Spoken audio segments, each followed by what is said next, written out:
what do you make of that handwritten document? Does that give you any indication of whether he assumed that he might have been arrested and he wanted to make sure that his motivations are clear? What do you make of that?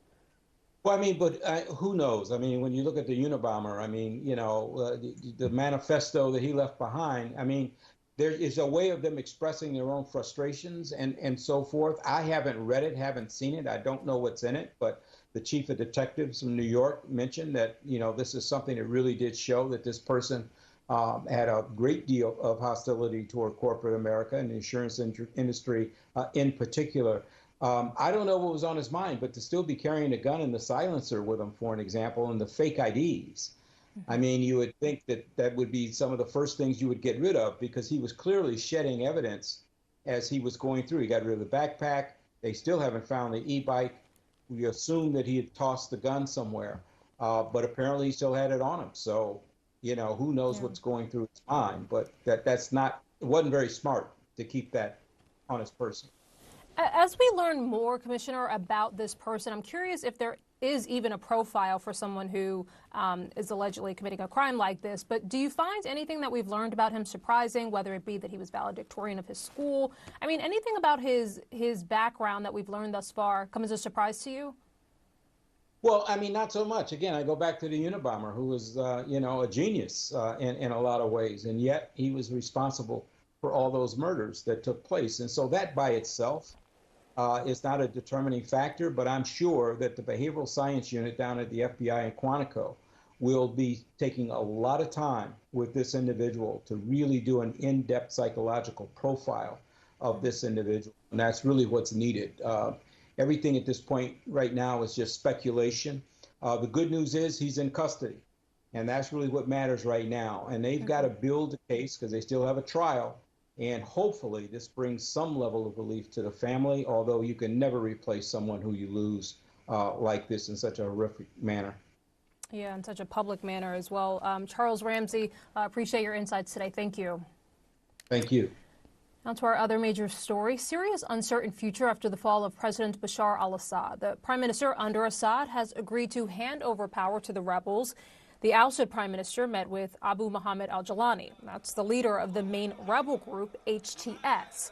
The rebels say that the meeting was to coordinate the transfer of power. Now, HTS does not have full control of Syria. It's split between multiple groups with different interests, and we don't know what Syria's next government will look like. Foreign powers, meanwhile, are conducting military operations inside Syria. Israel says that it struck chemical weapon sites, while the U.S. says that it bombed dozens of ISIS targets. Meanwhile, the rebels... All right, well, they keep popping in and out of footage or coverage for the UnitedHealthcare CEO. I think I'm going to keep the stream going, and as soon as he pops back in here, or they start covering it again, I'll start commentating if necessary. However, they are doing pretty good. Other than the 3D printed guns nonsense. That's been a problem since 3D printers were around, and clearly it's not big enough of a problem that law enforcement feels they need to restrain or limit access to that type of content on the internet. United States is pretty good at finding ways to block things or catch people, but who knows, right? Anyways, I'll put the audio back on here. This man says they don't have food, they don't have water. Everybody's just started running. It's not clear if they have managed to get into this part of the prison. My God, the woman prays. My God, as the crowd surges towards the prison.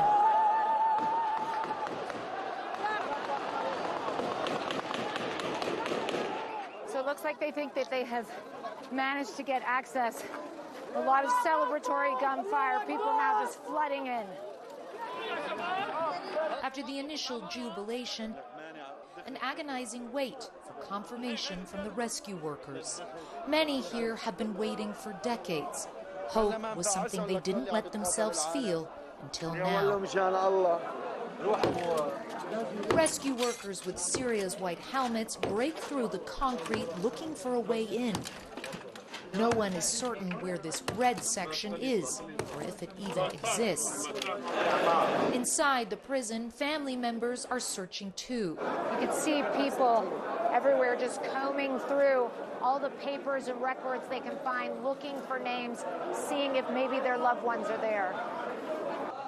Tens of thousands of Syrians were forcibly disappeared in Sednaya, lost in the abyss of a prison that was known as a slaughterhouse. Industrial-scale arbitrary detention and torture, all to keep one man in power. They call this the white area of the prison because they say the conditions here are much better than in other areas, but you can see it's still miserable. In the center of the prison, another frantic rush. Someone thinks they have found a tunnel. They desperately try to get a look inside. Others look on, helpless. Not knowing is agony. Assad may be gone, but the legacy of his cruelty remains. And the U.S. is warning that ISIS could take advantage of the instability in Syria. The U.S. says that it struck dozens of ISIS targets there in an effort to prevent that. CNN spoke to White House official John Kirby earlier, and he says that the Pentagon believes that those strikes were a success. Pentagon is doing what they call a battle damage assessment of that, John. We don't have a firm indication of the assessment of each and every one of those strikes. They do believe preliminarily that they were very, very successful in hitting legitimate ISIS targets and further degrading their capabilities. We have kept the pressure up on ISIS now through the entire 4 years of this administration through these kinds of strikes. We'll continue to do that as we see valid threats. So I'm certainly not going to rule anything off the table in terms of additional strikes on ISIS. All right, let's go to Natasha Bertrand, who is live at the Pentagon. Natasha, yesterday, Biden called the fall of the regime a moment of historic opportunity and a moment of risk. Does the U.S. reaction in the last 24 hours give us any sense of whether it's more one or the other? We don't know for sure just how the U.S. is thinking about this because I don't think they know for sure just how things are going to play out with this rebel group. You'll recall that HTS, it is a designated terrorist organization by the United States. And so while the rebels appear to be saying all the right things, and the leader of that rebel group, Jolani, appears to be saying all the right things, appealing, to the group's kind of softer elements here, the real test is going to be actually what they do as they govern and whether there's going to be this peaceful transition, whether or not there is going to be repression of minorities, whether there will be retribution against civilians. Those are the things that the U.S. is watching to see. And of course, one of the major aspects of this is what happens to those weapons caches that Syria's Bashar al-Assad left behind, the chemical weapons stockpiles. Do the rebels take those and start to use them in very dangerous ways, or are there going to be efforts to destroy those weapon stockpiles and hopefully transition Syria into a more peaceful future? That is something the U.S. is obviously concerned about and watching. But as of right now, they're not overly concerned by what they have seen. They're optimistic for the most part. But again, how this plays out is going to be very closely watched. And the biggest question as well is what happens to the U.S. forces that are in Syria. As of right now, it does not appear that they're going to be pulled out because the U.S. wants them to continue that anti-ISIS mission, wants to caution these terrorist groups against even thinking about trying to reconstitute in a major way. And so the U.S. right now staying put. But of course, if the rebels start to pose some kind of a threat to U.S. forces, then that could change very quickly, Rahel. Natasha, Jake Sullivan also saying that the U.S. will work with all groups, but there's a lot of competing interests. I mean, is that even possible for the U.S.? Yeah, I mean, right now, obviously, the U.S. works very closely with the Kurdish-led Syrian Democratic Forces. That is who they have partnered with the most on these anti-ISIS operations in northwest Syria, northeastern Syria, excuse me. But at the same time, the the Turks, who obviously are a NATO ally, they oppose the SDF. Meanwhile, the rebel groups, it's unclear what kind of relationship they're going to have with the Kurds moving forward. Previously, it had been very antagonistic. So there are so many competing interests here, and the challenge is going to be able to get them to work together peacefully, if that is even possible. But the main goal of the U.S. right now, and they're trying to partner with really whoever they can, is keeping ISIS and other extremist terrorist organizations, including Al-Qaeda, from making a comeback. Hey, Natasha Bertrand, live for us here at the Pentagon. Natasha, thank you. Britain's Foreign Secretary says that the West should be aware of Syria's main rebel group. The UK considers HTS a terrorist organization. Coming up, I will speak to the former British ambassador to Syria after this quick break.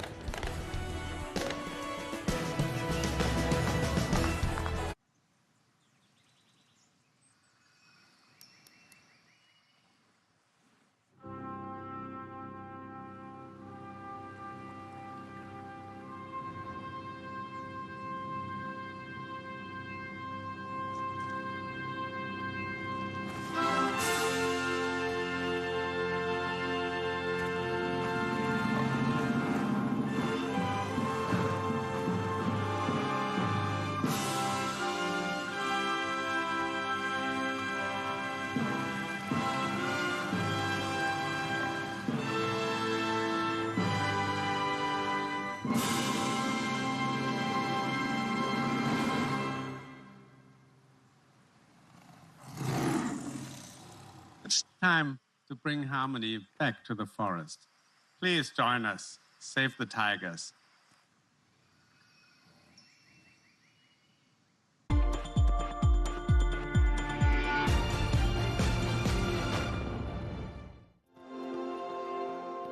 In the last 5 years, there's been a 10 million person increase of the number of people living in modern slavery globally. My name is Grace Forrest, and I'm the founding director of Walk Free. I actually was first inspired to get involved in this fight when I was 15 years old, and I had the opportunity to work with children, some as young as 3 years old, who had been rescued from child sex trafficking.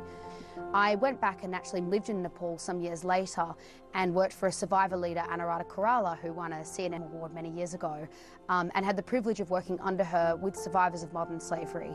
And from that experience working on the front line, I learnt the hard way that for every person that is pulled out, another person will go in.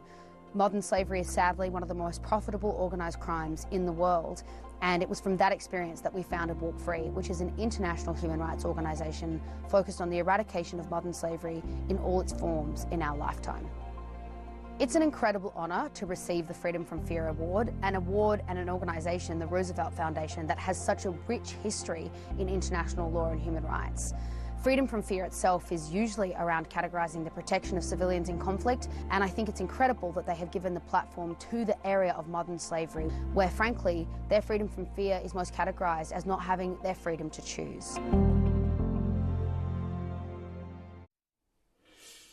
Welcome back. Israel's prime minister says that the fall of Bashar al-Assad opens a new chapter in the Middle East. Benjamin Netanyahu claimed partial credit, saying that Israel's attacks on Hezbollah weakened Assad's hold on power.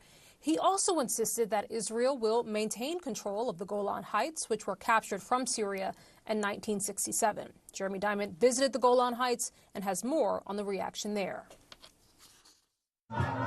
What you are hearing behind me are the chants of celebration of the Syrian Druze community here in the Golan Heights, celebrating the fall of the Assad regime. You can see that people young and old have come out here in the town of Majd al-Shams to celebrate the fall of the Assad regime. Many people in this community have family inside of Syria as well, some of whom have been political prisoners of the Assad regime.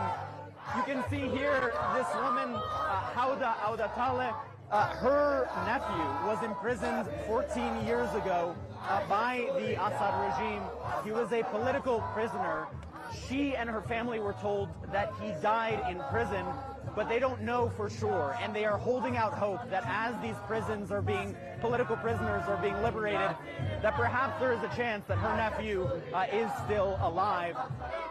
But without a doubt, as you can hear the chants here, this is certainly a moment of hope and optimism for the future that Syria could potentially hold, for the people in this community who are Syrian Druze who have family inside of Syria and who are hopeful that perhaps this rebel victory can result in a new Syria, a free Syria at that.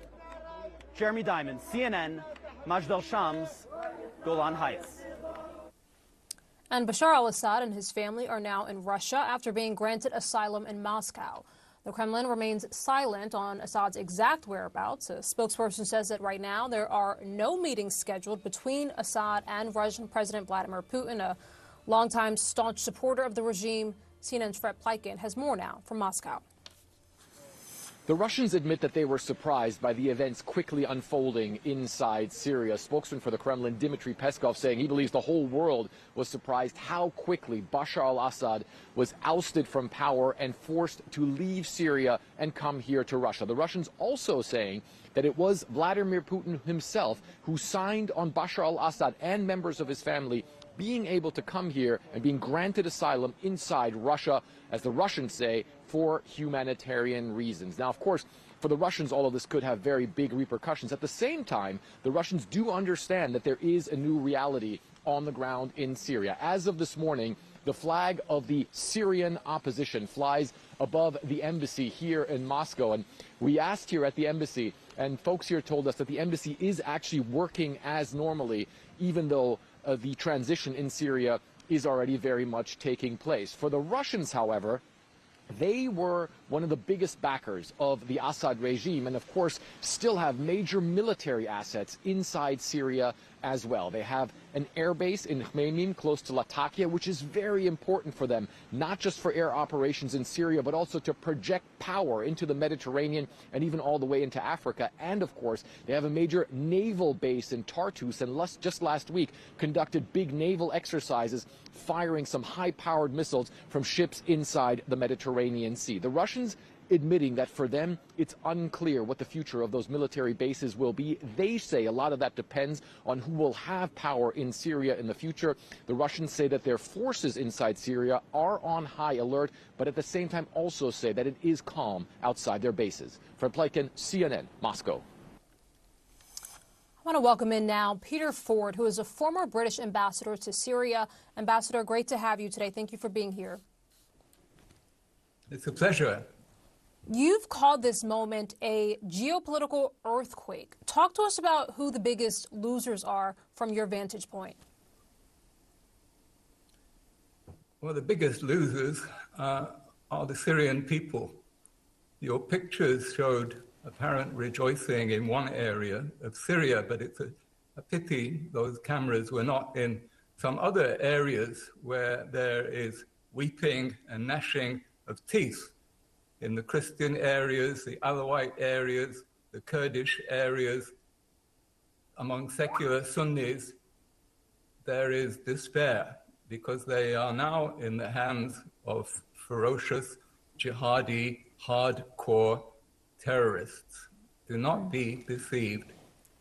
The groups which have taken power in Damascus are they say X, but really just yesterday they were Al-Qaeda, ISIS. They have been springing terrorists from the prisons. You may have seen pictures of the prison doors being thrown open. They've released murderers, rapists, looters, and ISIS terrorists.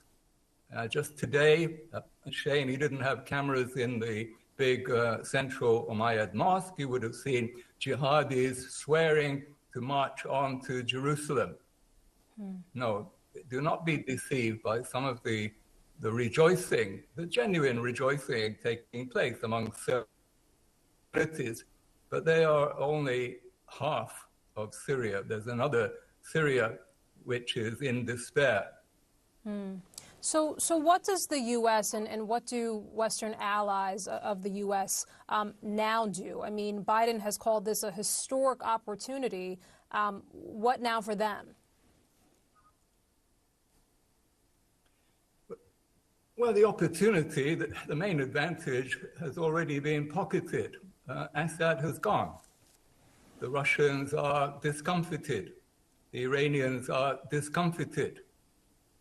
The West should pocket those gains and do what they can now to protect the Syrian people from its new rulers.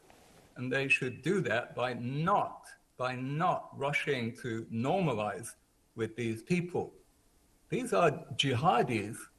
Their leader has a $10 million US bounty on his head. The group he leads is on the US list of designated terrorist groups and the United Nations list.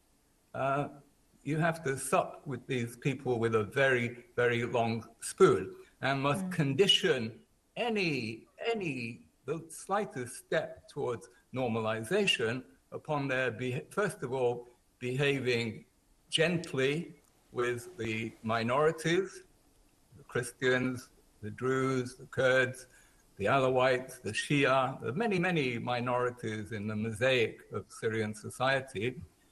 And secondly, by walking back their threats to move on next to Beirut and Jerusalem. Jolani, for his part, has said that his views have moderated in the last 15 years or so. To that you say what, Ambassador? Phooey. I say phooey. He's trying to pull the wool over our eyes because he's now desperate to get concessions from the West, especially the lifting of sanctions. The sanctions that the West have applied to Syria over more than a decade have brought the country to its knees. The country only has a couple of hours of and this basically is why the Assad government fell. The jihadi government will also fall when there is rapid disillusionment because it's not improving the economic situation. So the West has an important lever on the jihadis here.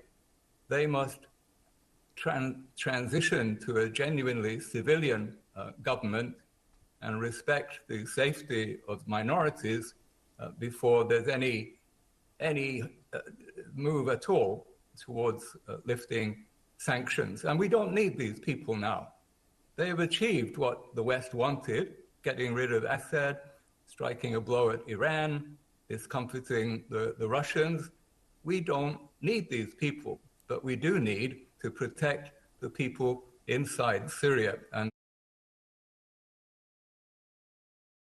border or any talk about attacking Jerusalem. Yeah, you certainly think about the Syrian people who have clearly suffered so much. Ambassador Peter Ford, we appreciate your time today. Thank you. It's been a pleasure. Thank you.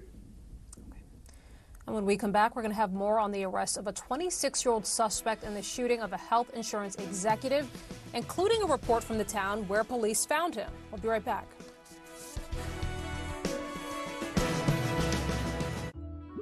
In the early 1900s, French writer Henri Fauconnier planted a seed that sparked a transformation.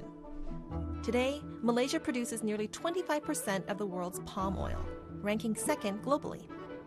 Found in products from pizzas to cosmetics, it's rich in vitamins A and E and is the world's most efficient oil crop. Malaysia is advancing sustainability through certified plantations, traceability technology, and efforts to protect biodiversity. In video, it's about 15%.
celebrates 15 years of African Voices. Let's go. A look back at some of the most memorable moments and stories from the continent. If you laugh together, then you share something immediately. With internationally recognized African icons. You're speaking out constantly. Why? I think that secretly I'm a glutton for tranquility. I never felt that because I was a girl, I don't belong. The biggest African entertainers. I still have to push through and stay strong. It feels amazing because it's very possible for your dream to be valid.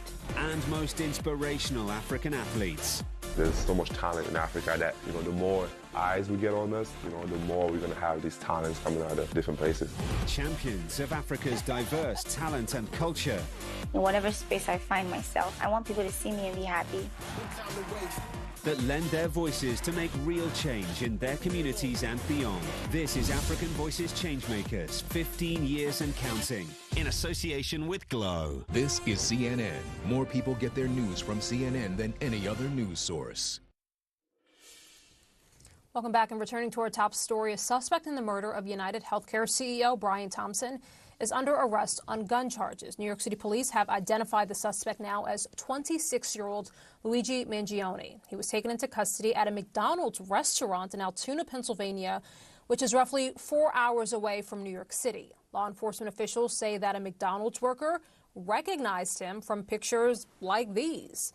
Now, police found multiple fake IDs on the suspect, and CNN obtained the image of one of them. So you can see in this picture what appears to be a New Jersey's driver's license, and it does appear to have Mangione's picture on it, but the name printed is Mark Rosario. Police also found a firearm when they searched the suspect. We have obtained this photo of it. Now, during a press conference, the NYPD said that the gun was a ghost gun that had the capability of firing a 9mm round, and it may have been 3D printed. Let's go now to Altoona, Pennsylvania, where Danny Freeman is. Danny, you are at that McDonald's. Take us through how it all happened. Rahel, I'll just start here that one of the things that's striking about arriving here in Altoona, which I did just a little while ago, is not only is this literally very far from Midtown Manhattan, but it really just feels far from where that crime occurred in New York City just 6 days ago. Like you said, we're in Altoona, Pennsylvania, at this McDonald's where Luigi Mangione was apprehended earlier this morning. This is a pretty rural part of Pennsylvania, which you know well. I know we're in between really western and central Pennsylvania, in between Pittsburgh and Harrisburg. As of this moment, we don't know of any connection that Mangione would have had to this specific area or really to Pennsylvania, despite he went to college here a couple of years back. But nevertheless, again, this is the McDonald's where he was apprehended earlier this morning. So we learned from the Altoona Police Department that around 9:14 this morning, they got a phone call from an employee here at this McDonald's that someone inside of the restaurant matched the description of the UnitedHealthcare CEO murder suspect.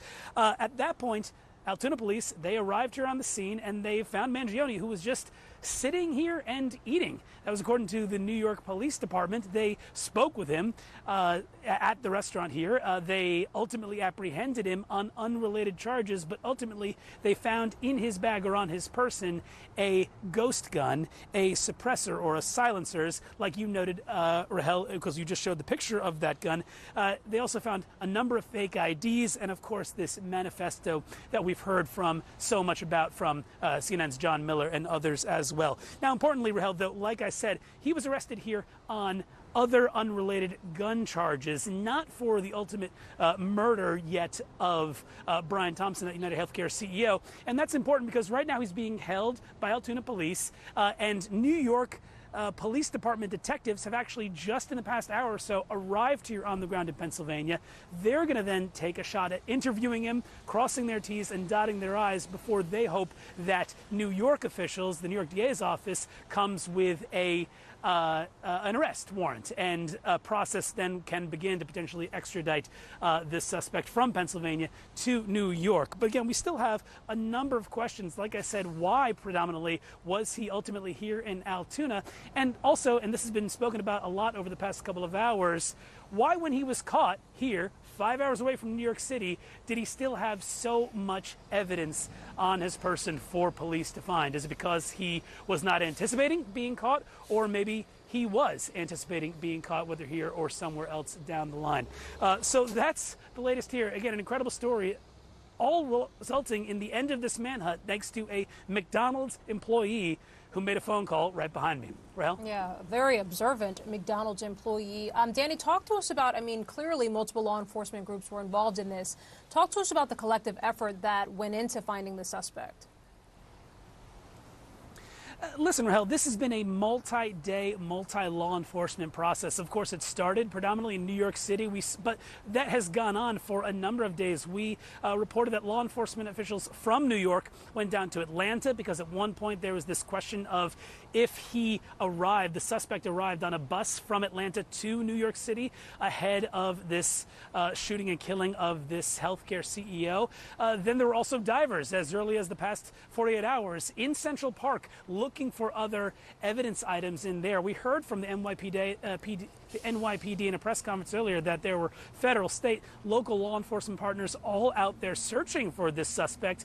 And again, what's amazing is that it wasn't Pennsylvania State Police, it wasn't the FBI, it was the Altoona Police Department in this small city in rural Pennsylvania who ultimately apprehended this suspect, this person of interest that New York City officials seem pretty clear is the person that they've been looking for the better part of a week, Rahel.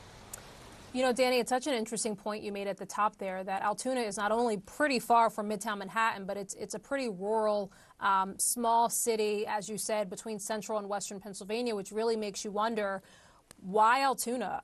Danny Freeman, we'll let you go. Great to see you, though. Thank you. All right, Syria's next generation of leaders will inherit an economy in shambles. Coming up, we're going to discuss the challenges that lie on the other side of the celebration. We'll be right back.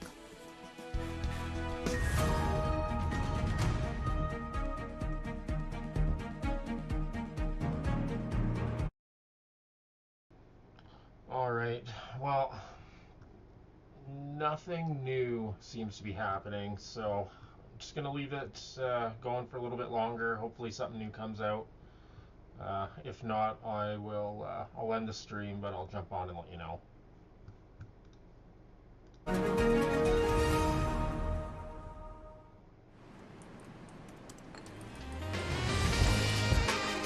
You want to talk business? Meet me in the On-Board Lounge. This missile struck right here. I have seen one war, and here we go again, says this woman. Mr. President, how do you assess the meaning of "as long as it takes" from your Ukrainian perspective? We were ready to fight to the last to perform our work, but they don't allow us, cries Tahmina. Afghan women are afraid that this is the beginning of your efforts to erase them from the workspace. This place is all about freedom, and Ukraine will continue to fight for its own freedom and for the freedom of all nations across the world. We're here at the ICC who are applying for arrest warrants for top military and political leadership. You said recently, if we keep having these terrible differences, we will destroy each other. We have to find a way to live together. That's how we then get better.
This is CNN. Welcome back. Now back to Syria, and whomever takes control in Syria will face a monumental task of rebuilding its economy. UN officials estimate that 9 out of 10 Syrians are living in poverty. Its economy has shrank by 85% since civil war broke out more than a decade ago. And millions have fled the country, which has also endured shocks like last year's devastating earthquake. I want to welcome to the conversation Khalid Al-Turkawi, who is an economic consultant at the Jassour Study Center, and he joins me from France. Khalid, great to have you today. We appreciate your insights. We just sort of laid out some of the really stark stats in terms of Syria's economy. What needs to happen now in terms of rebuilding? Thanks for having me, first of all. And I think we have three stages, three levels for the Syrian economy. The first one is the next day of the revolution done. The next few days and weeks, will be focused on the main services. We are talking about the bread production. We are talking about the providing with the fuel of heating, and with the fuel for cooking, with the fuel for electricity. The country is damaged. The infrastructure for everything is not working as well as good. So the next few days will focus on the main services. And after that, we are talking about months, weeks to months. We are talking maybe 3 months. This stage will focus on the small businesses. The name of the game in Syria, we have more than 1 million small business in Syria. So if we can empowerment these businesses, we can make a good push for the Syrian economy. In addition to that, we have to help the vulnerable groups, like the detainees, like the women without any person for making money, to realize them from the past, providing support to them to build their small businesses, to engage this business and production. The next 3 years, I'm talking about the third stage, we expected that the focus will be on the reconstruction for the infrastructure that destroyed by the war, and also I'm talking about the school, hospitals, and everything in the city and village which damaged. So this is my opinion for the next level. Yeah. But where do you see the greatest source of funding coming from realistically, whether it's wealthy Syrian expats? I mean, where do you see the most optimism, at least in the short term? It's a very good question, because as you mentioned before, the poverty rate is about 80% of the population, and also the resources, the foreign reserve has been depleted. It been finished. So we are talking about now for very poor resources for the person who are in the authority. So the next days, the next 3 or 4 days from now, we are talking about the civilian society organization and NGOs, and everybody can help us to push or to provide the people with the services. But after that, we can manage with everything, with many of resources like the gas, like the airport resources we have at Syria. We have many places we can take or generate resources from it. Like also we have more than 6 million person out of Syria, and they are sending money now for the people. We are talking about a big or huge amount of dollars and euro every month. So it will be good for the people, but for the government will be in the authority in the next month, maybe it will be very difficult mission for making a revenue. We are without any balance for the next year. We don't have any budget also for the next year. And as you know, the oil, the main resources for the Syrian economy is not with the authority of the Damascus now. It's out of them. So it will be a very bad situation. Yeah, it is certainly a tenuous time, celebrations aside, at least economically for the country. Khalid Al-Turkawi, great to have you today. Thank you. And while everyday Syrians lived in poverty, their leader surrounded himself in luxury. Looters ransacked the homes of Bashar al-Assad after he fled the country. Salma Abdulaziz shows us what they found. You are looking at the extravagant car collection of the now deposed President Bashar al-Assad. A red Ferrari F50 worth at least $3 million, a Lamborghini, a Rolls-Royce, a Bentley, among 40 luxury vehicles stored in this warehouse in western Damascus.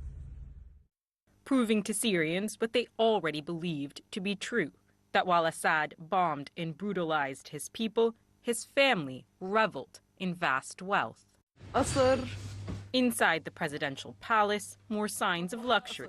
A massive kitchen equipped with an industrial freezer, a pizza oven, and piles of food.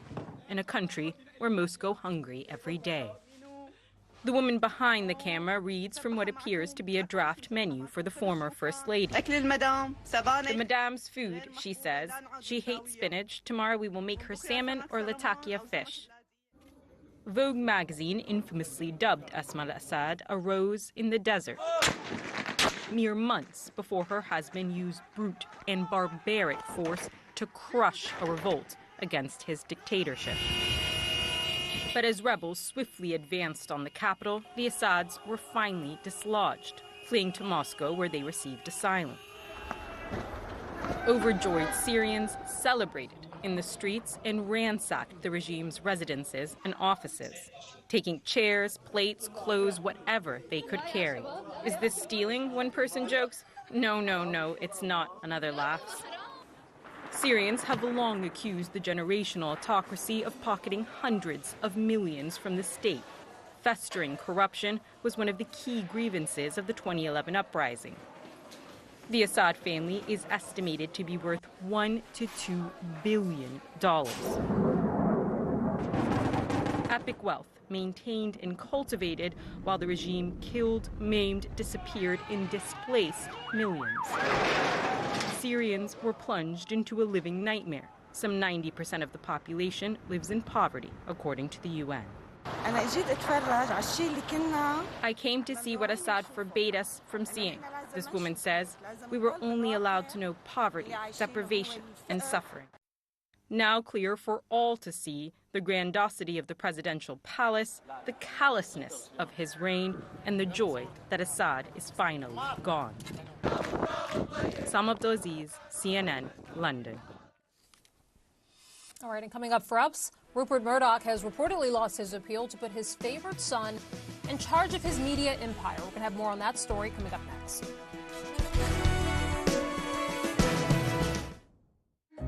What does it mean to be out front? It's going there.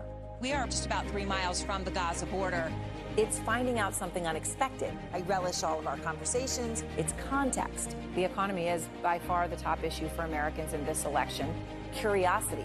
Someone else need to jump in the race. And above all, it's about sharing that so you can be out front too. Let's go out front. Aaron Burnett out front on CNN.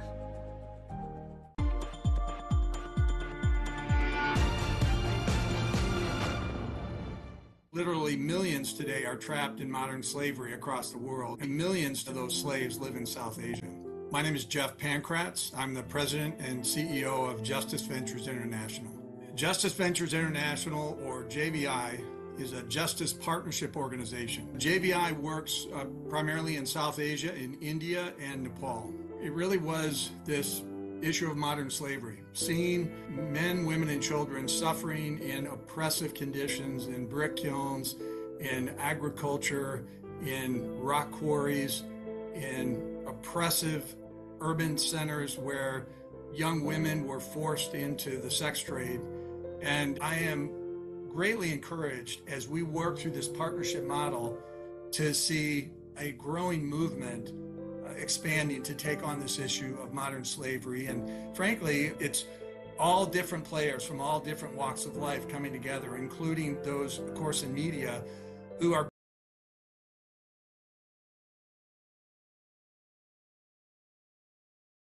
and it is, I think, incumbent upon all of us to take on these issues that we see, such as the horrific problem of modern slavery. And there are, in fact, ways that each of us can step in and make a difference. Join us around the world as we celebrate Call to Earth Day. On Wednesday, CNN connects generations in a global initiative to make a positive impact on our planet. Conservationists, communities, students, and you, all together to make a difference. I'm so proud of seeing the new generations tackle climate change on the ground. Find out more on cnn.com/call to earth in partnership with Rolex and the Perpetual Planet Initiative. Welcome back. China is launching an antitrust investigation against the U.S. chipmaker NVIDIA. It's the latest chapter in the tit-for-tat tech war between the U.S. and China. NVIDIA shares closed lower, more than 2%, about 2.5%, or shares trading at $138 a share. On the news, China's state-run media says that investigators are looking into NVIDIA's purchase of an Israeli networking company. The report did not specify how the merger might violate Chinese law. Let's bring in Claire Duffy, who is in New York. So, Claire, how significant is this for NVIDIA? Yeah, Rahel, I mean, I think we can look at this as a much bigger sort of hit on the U.S. government and this bigger trade war than something that's going to have real long-term implications for NVIDIA. The Chinese government approved this acquisition of Mellanox back in 2020. We haven't heard what they think could have potentially violated the law as part of this merger. And more broadly, China is a big and important market for NVIDIA, but the company has already been restricted in terms of its ability to sell its most advanced AI chips there. And as the company has grown in the past few years, we've seen the share that China contributes to its total sales shrinking. So, you know, while this is not great for the company, I do think this is a company that is growing like gangbusters overall. And so I don't expect this will have a really significant long-term impact for NVIDIA. What about how this fits into the broader context of the competition between China and the U.S. over advanced chips? Yeah, I think that's really the way to look at this move. We've seen the Biden administration and the Chinese government, as you said, trade these sort of tit-for-tat actions in this escalating trade war. Just last week, the Biden administration implemented its third restrictions on these chip sales related to these high-tech memory chips. The U.S. government is concerned that China could use advanced AI to get ahead militarily, so it's trying to get ahead of that, and the Chinese government is fighting back. Again, last week, we saw the Chinese government restricting some sales of chip-making materials to the U.S. at a time when we know the U.S. is trying to boost chip manufacturing. So it makes sense that China would go after NVIDIA. This is kind of the golden child of the U.S. tech industry at this point. And we'll see how this progresses if it escalates. But China also needs NVIDIA, like the rest of the world. NVIDIA is so far ahead of competitors, and while it can't sell its most advanced AI chips to China, it does sell an approved version, and you have to imagine that China isn't going to want to lose that opportunity to continue to buy this technology. Yeah, it's an interesting point. All right, Claire Duffy, live for us in New York. Claire, thank you. And the New York Times is reporting that Rupert Murdoch has lost his bid to alter his family trust. He was looking to give his son, Lachlan, full control over his media assets, which includes Fox News. The current trust divides control of Murdoch's companies equally between his 4 oldest children. But Nevada Commissioner Edmund Gorman ruled against Murdoch, saying that he and his son acted in bad faith. Let's bring in Hadass Gold. Hadass, it was a pretty scathing ruling. What does this mean for Rupert Murdoch's plans to concentrate control of his companies in the hands of Lachlan? Well, it means that the future of Fox News and of Rupert Murdoch's companies and their directions is still potentially up in the air. But this is not the end of the road for Rupert Murdoch and for Lachlan Murdoch, and things can still change. And their lawyers have indicated to the New York Times that they do plan to appeal this ruling. Now, this battle was taking place in Nevada over the what's called irrevocable family trust that Rupert Murdoch had put into place years ago that, as you noted, divided up equal shares of votes to his 4 eldest children. But sometime in the last year or 2 years or so, ago, Rupert Murdoch sought to change the terms of that trust and concentrate power in the hands of Lachlan Murdoch, who is his chosen successor to run these companies. Now, according to the New York Times, this is because he believed that Lachlan Murdoch would continue with the political bent of his companies, that conservative bent of outlets like Fox News, saying that this is in the best financial interest for the company. Now, the other three children, we know that at least two of them do not necessarily share the same political views as Rupert Murdoch and Lachlan. And so essentially the argument being that they could hurt the financial interest of the company if they had power, voting shares power, and would change the direction of the company. And so when they tried to change this irrevocable family trust, which Rupert Murdoch could do if it was in the financial interest of all the heirs, the three other children objected in court. And that's when they found themselves behind closed doors. This was a sealed proceedings in a Nevada courtroom just a few months ago, arguing this out in court. And as you noted, the commissioner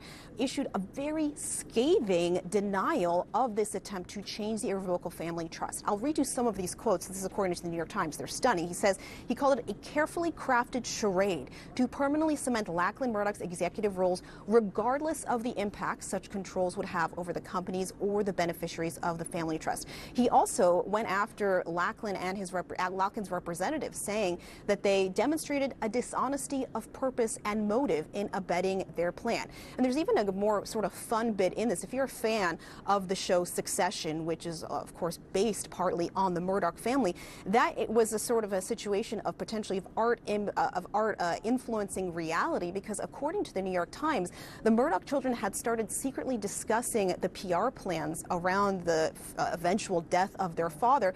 And what set off these discussions was actually an episode of Succession where that happened and the company was thrown into chaos because of the patriarch's death. And it was essentially really a Succession memo. Now, again, this has all been done in secret behind closed doors. CNN is part of a group of media companies that have petitioned the court. They've issued a lawsuit to try and open up these proceedings because of the public interest. But this is, again, not the end of the road. Rupert Murdoch's attorney has indicated to the New York Times that they do plan to appeal this ruling, so that could all change on further appeals. But for right now, what we know is that the commissioner has denied Rupert Murdoch and Lachlan Murdoch's attempt to change this irrevocable family trust. That means that the current family trust stays in place, and that means that if Rupert Murdoch were to pass away tomorrow, then his four eldest children would get those equal votes and power of the company. Yeah, it does feel like, Hadass, sometimes when you're following these stories, is it Succession sort of imitating life, or is it life imitating Succession for those of us who have watched it? Last question, I think for those who may be Fox viewers, the idea of Fox not being right-leaning is perhaps a surprise. I mean, any indication, actually, I'm hearing that we are out of time. Hadass Gold, lots of interest in this. I just got a comment right now from representatives for the three children. They say we welcome Commissioner Gorman's decision and hope that we can move beyond this litigation to focus on strengthening and rebuilding relationships among all family members. That just came in just this very second. Hadass Gold, appreciate you. Thank you. We're going to take a quick break and we'll be right back. It is a busy news day all around the world. This is One World. The world's top headlines with some of the world's biggest players. Stories that captivate from two unique perspectives. Zain Asher and Biana Golodriga use their extensive experience to cover global news with passion and intellect. The Houthi rebels are vowing to respond. What does that mean for wider escalation? Do you think that this case brought by South Africa was warranted? One World with Zain Asher and Biana Golodriga. Weeknights on CNN.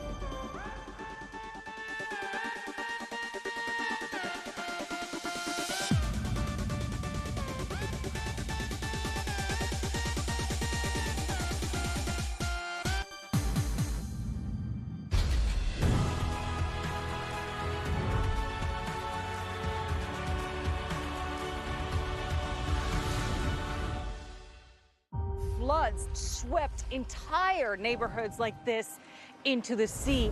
It's hard for the city. There's many people without a home, without electricity, without water. Gaza's children try to be children again. I didn't expect Alma to survive. She had a fractured skull. It's unclear what has been hit here. We have seen the warnings. Little Omar holds his tiny brother's hand and carries a bag of flour. Our house is gone, Omar says. Our area's been emptied out, Ahmed says. There's no one left. They shot my eye and they shot others, but the struggle is going on. No matter how many they kill, they cannot stop the spring from coming. God bless the souls of all those who died.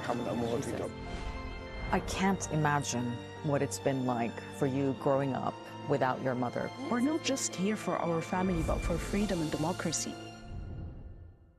This is CNN. More people get their news from CNN than any other news source. Welcome back. U.S. stocks pulled back to start the week. The Dow Jones continued its losing streak, closing off about 0.5% or 240 points. The S&P 500 and NASDAQ also retreating from last week's record highs, both off about 0.6%. Rivian shares, meantime, well, they soared. That was on the back of an analyst upgrade, closing more than 11% higher. The analyst who initiated the buy rating said that Rivian is well positioned to gain a significant share of the growing EV market over the next decade. All right, that's it for today. That is Quest Means Business. I'm Rahel Solomon. Great to be with you. The Lead with Jake Tapper starts right now.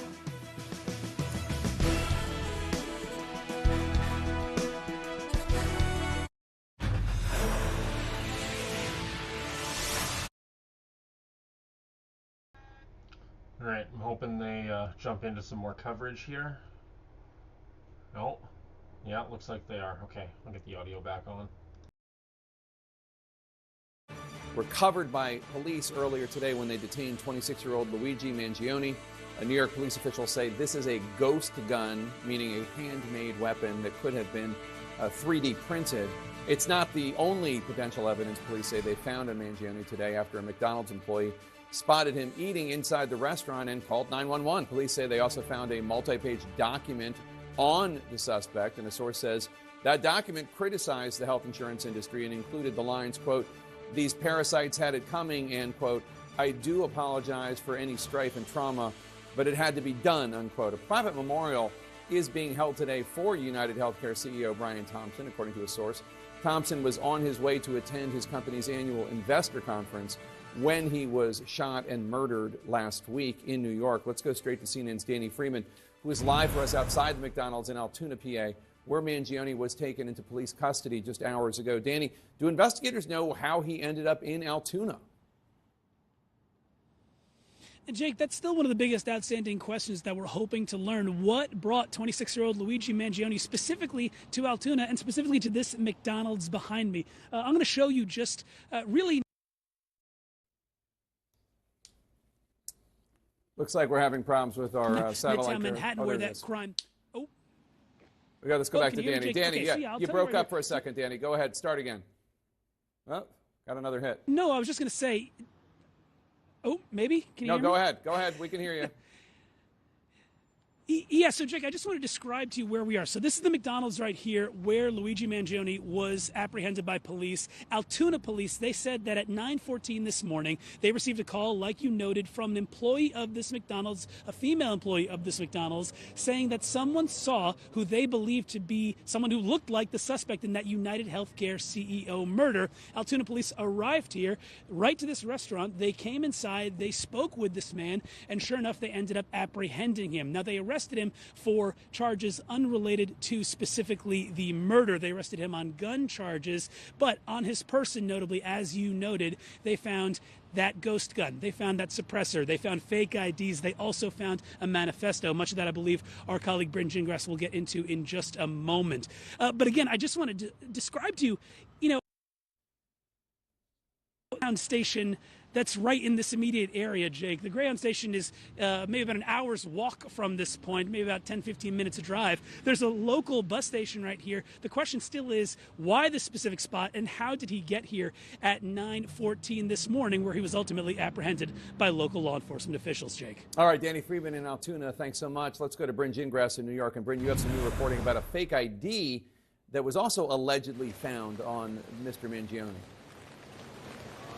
Yeah, and Jake, we know that NYPD investigators are there in Altoona. They are working on this investigation, obviously trying to talk to Mangione at this point. And that fake ID is key. Let's talk about why, because it is one of many that was found on Mangione, according to sources. And let's take a look at it for your viewers. But police believe this New Jersey fake ID may be the same one that was used to check into that Upper West Side hostel that police knew was used prior to the murder happening last Wednesday. So that would give it a direct connection to here to New York, to the possibly the crime. So that is a big piece of evidence that they found. Of course, as you just heard Danny mention, they also found that ghost gun, that picture that John Miller had, that they believe possibly could have been made with a 3D printer. They're going to run ballistics on that, but they know that it could fire 9mm bullets.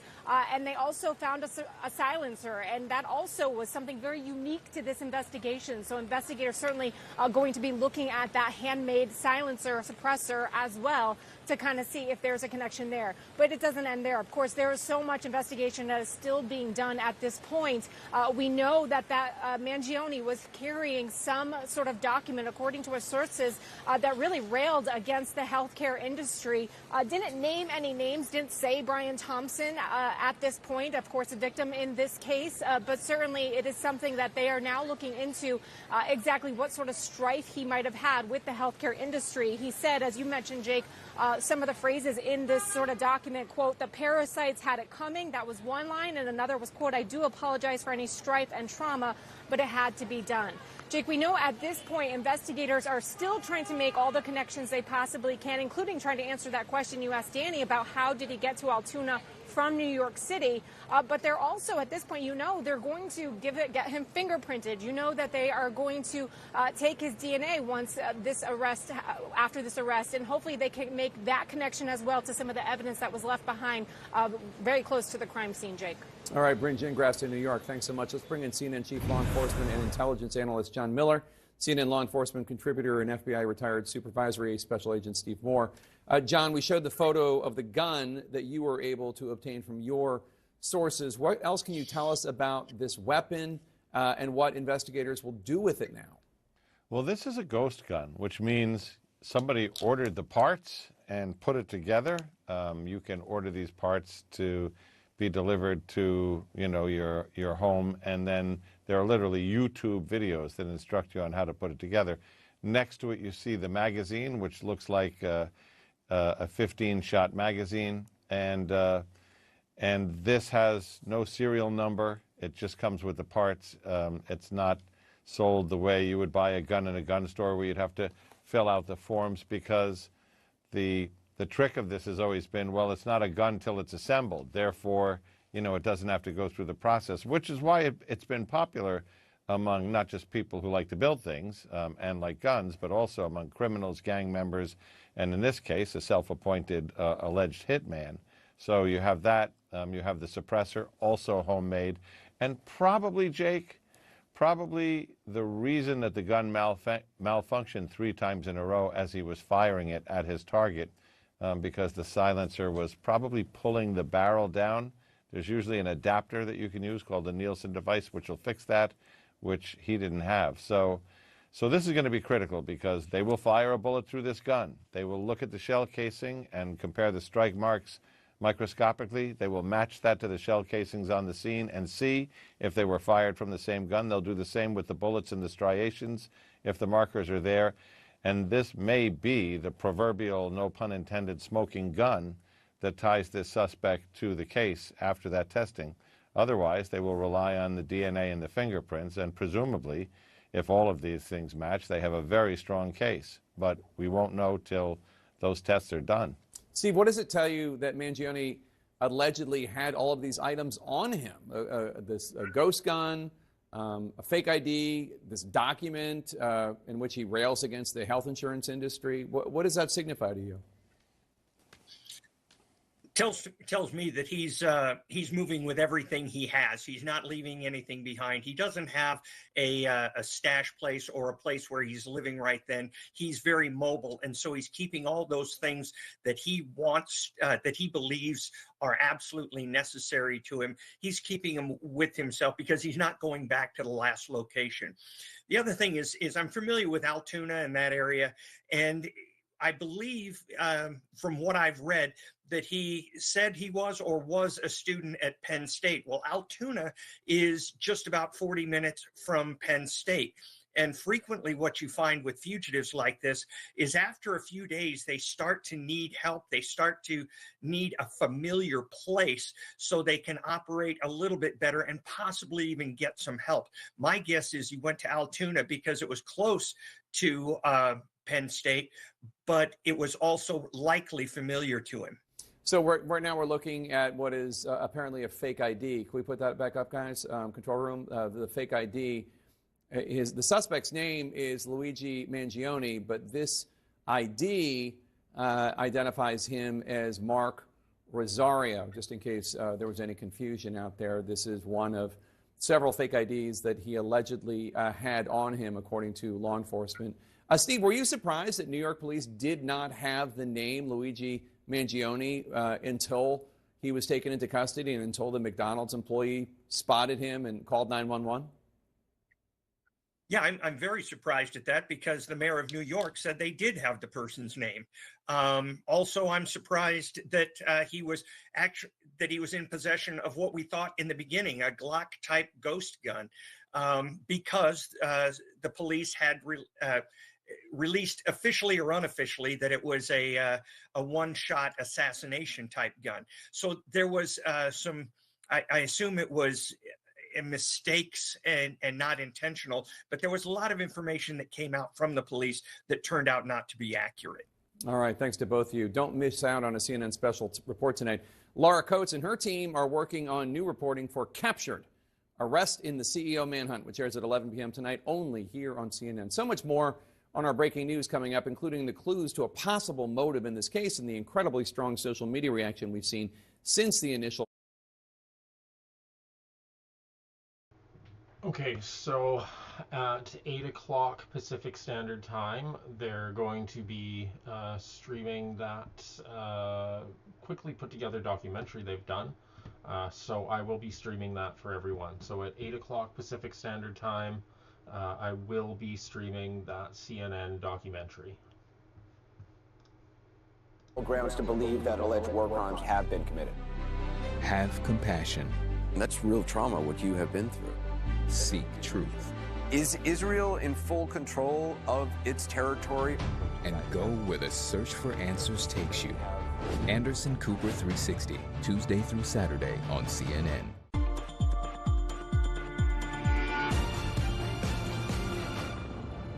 When you see the pain and the struggles of the victims, you cannot look away. And really the emotions would be more a combination of anger and also sympathy and compassion to those victims. My name is Samson Inocencio, and I serve as the National Director of International Justice Mission in the Philippines and also the Vice President of IGEM's program against online sexual exploitation of children. When I started to work on this issue in 2003, the trafficking of children for sex in bars and brothels is prevalent. But I can say that the Philippines has really gone a long way in terms of developing its capacity to address this issue. We are building this robust protection model that, for me, will be the world's most effective strategy in stopping human trafficking, especially online sexual exploitation and abuse of children. We are seeing great progress already with more than 400 rescue operations conducted to date,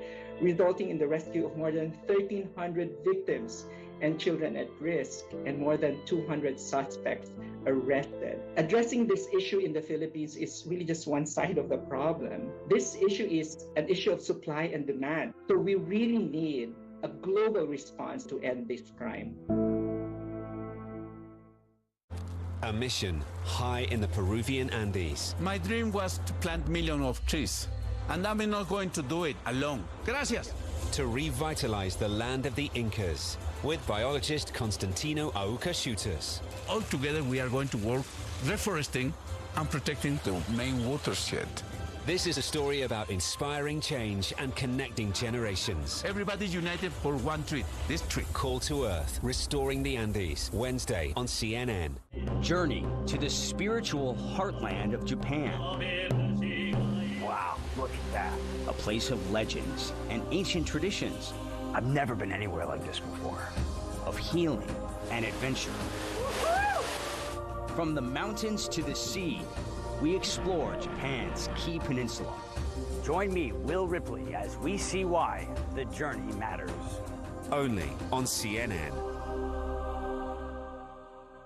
A new series on CNN. You've seen their names. You don't know the answers to everything and so on, but somebody needs to put it out there. You've seen their work. A visionary is a person who can imagine a future, who can organize and inspire a team around them. Now see what these visionaries are doing to make an impact that lasts. Visionaries are not tied to this earth. Visionaries, only on CNN. In association with Hyundai. Innovations for the future. Business trends of the present. Distinctive traditions from the past. Meet the power players in Asia's emerging and established markets. Who will stand out from the competition? What will attract new industry consumers? Where will productivity hit a new level? And how will it impact the global economy? Join me, Christy Lustel. And me, Mark Stewart, on Marketplace Asia. Sunday on CNN. I'm Warren Lieberman at the Pentagon, and this is CNN. More in our breaking news, the arrest of a suspect in the murder of the UnitedHealthcare CEO. The NYPD says that 26-year-old Luigi Mangione was arrested on a gun charge this morning at McDonald's in Altoona, Pennsylvania. Among the items found on Mangione was a 2-page document that officials say indicated he, quote, has some ill will towards corporate America, unquote.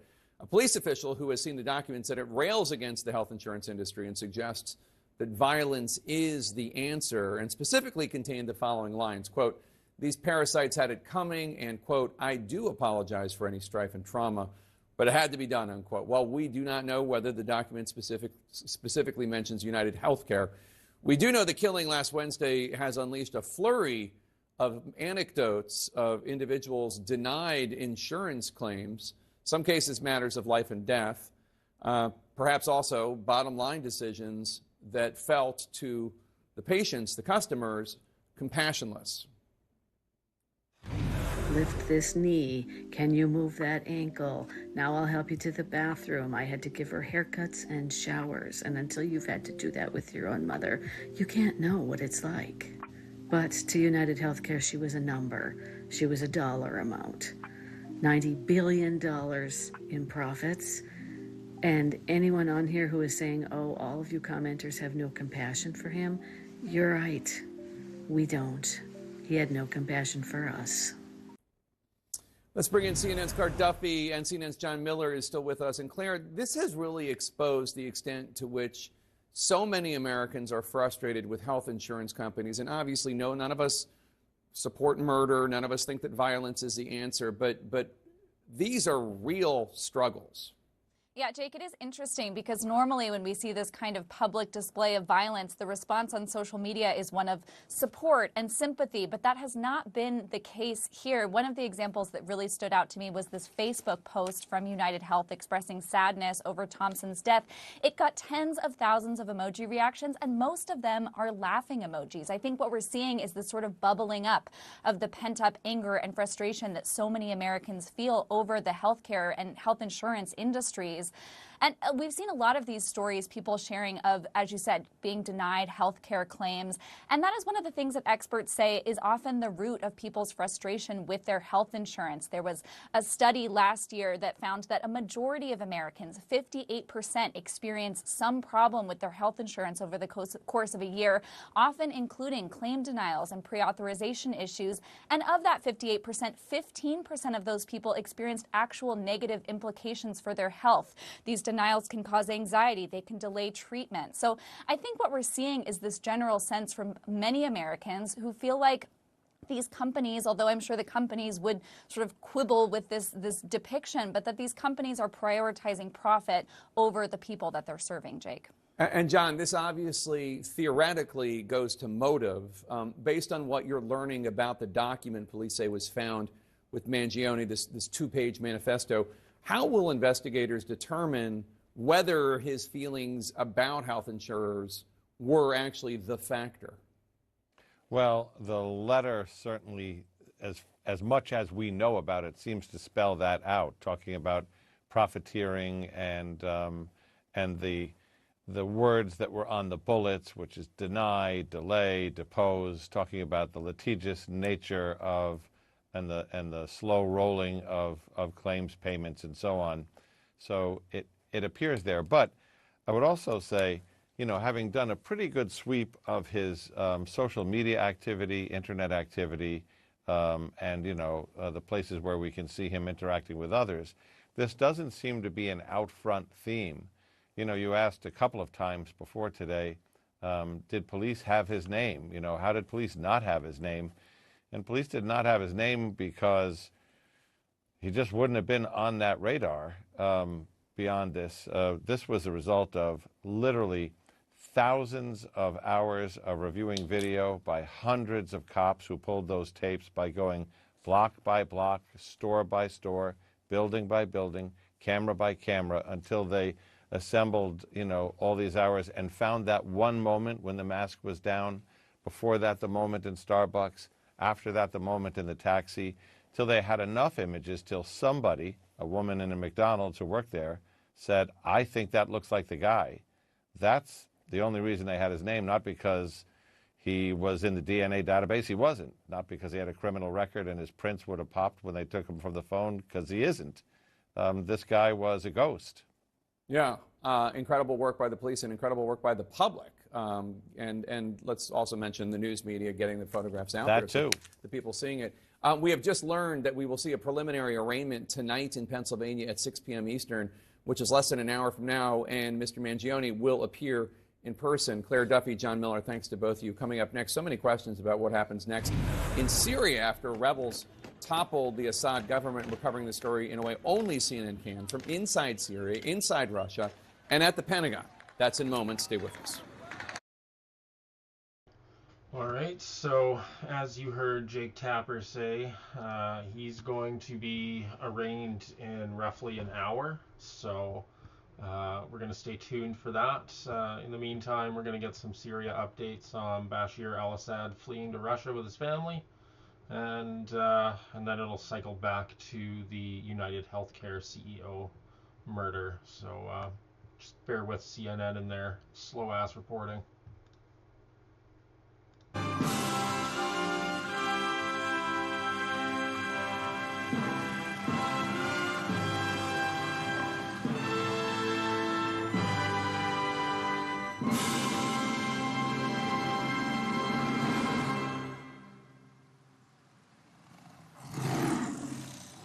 It's time to bring harmony back to the forest.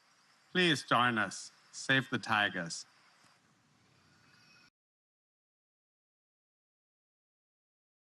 My show brings you the latest news and top news makers. General Sersky, welcome to the program. Has it been strategically a success, what you've done in Kursk? Amanpour, weeknights on CNN. What does it mean to be out front? It's going there. We are just about 3 miles from the Gaza border. It's finding out something unexpected. I relish all of our conversations. It's context. The economy is by far the top issue for Americans in this election. Curiosity. Does someone else need to jump in the race? And above all, it's about sharing that so you can be out front too. Let's go out front. Aaron Burnett Out Front on CNN. Explore Africa with CNN, where 54 nations create the fabric of this rich continent. This is really complex. Discover business, economic trends. Clearly, you're seeing something here. Nature and culture, and the stories shaping Africa today. Exported to markets around the world. The energy is amazing. Feels so good to be here. I'm Dr. Sanjay Gupta in New York, and this is CNN.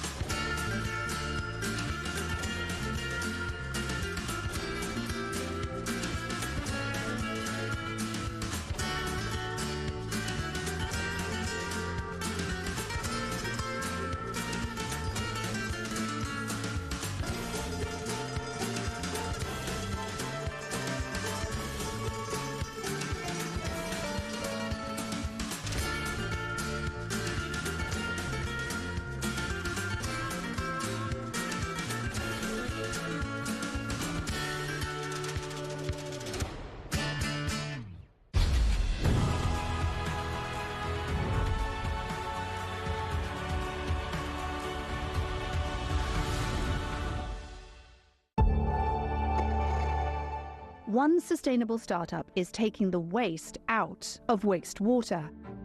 The way we've designed our cities for the last 250 years hasn't really changed, which is to say it's based on the centralized model of buildings connected to underground water and sewer pipes connected to a central facility. And that approach can't keep up with urban population growth, with a changing climate that is making water scarcity more pronounced everywhere. What we're doing is creating these smaller distributed systems that can go into a single building, a group of buildings, collect that water right at the source, treat it, and then reuse it.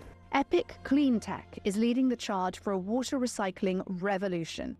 We are sitting now on the roof of our Epic headquarters. This project here, and this project here are all projects that Epic is operating on-site greywater reuse systems. According to Aaron, these buildings combined recycle almost 8 million gallons of water per year. I'm Isa Suarez in London, and this is CNN. Topping our world lead, who exactly is running Syria right now? That's an open question, according to top White House national security official John Kirby, as the United States and allies race to ensure that the toppling of Bashar al-Assad's regime does not mean that the war-torn country will become a hotbed for terrorism. The U.S. military says it struck dozens of ISIS targets within Syria, while Syria's neighbor Israel hit Syrian chemical weapons facilities and took control of what Israel calls a buffer zone on the border in order, they say, to prevent another October 7th. We have correspondents covering all of this in Syria and in Russia and at the Pentagon. Let's start with CNN's Jomana Karacha in Damascus. And Jomana, we've seen videos of prisoners freed, people looting Assad's palace, Syrians celebrating in the streets after rebels declared that Damascus had been liberated following these horrific 13 years of civil war. How does it feel to be in Syria right now? You know, Jake, this is my first time back in Damascus in more than 11 years. I have been here on many trips as a journalist since 2003, and coming into this country today, it felt like we are arriving into a new and a very different Syria. From the moment that we crossed the Jordanian border and we were met by the rebels from one of the groups, the Free Syrian Army, a moment really that was so surreal for many of us who have watched this conflict very closely, especially with the developments over the past year, where it did seem like Assad had survived that war, that he had gotten away with it all. And arriving in this city, in the capital, you know, comparing it to my previous trips, Jake, where people were very cautious around foreign media. They were very guarded, did not want to say the wrong thing, did not want to speak openly, because we were being closely watched and monitored by the Assad regime, and people were living this fear of retribution if they spoke to foreign journalists that could get arrested for that. But coming here today and hearing people speaking so openly and freely about what they think, how they feel, is just truly remarkable. So many people are just happy to see this regime gone. There's so much relief, but at the same time, there is a great deal of uncertainty and apprehension right now. And what we're also seeing, Jake, is one of the many dark sides of the Assad regime coming to light, the atrocities that were committed by this ruthless regime. You know, many of these atrocities have been documented, but what you have right now is much more is being unearthed as they are going into these prisons, as they're going into these notorious detention facilities where people